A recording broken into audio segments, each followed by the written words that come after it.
ako na rin ang sunod. Ganda ng shirt ko talaga. Ay, Loiha.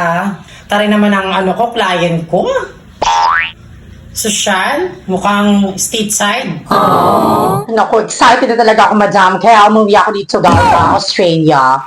So, gusto ko, syempre, alam ko po talaga na magaling po kayong manghuhula at lahat po daw ay tumatama yung mga hula niyo.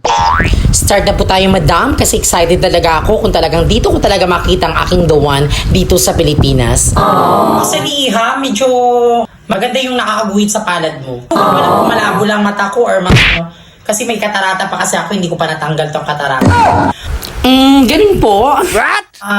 Mukhang ang nakikita ko sa palad mo makatagpo ka ng isang lalaking makisig, matipuno, at saka medyo matapang. I'm so excited!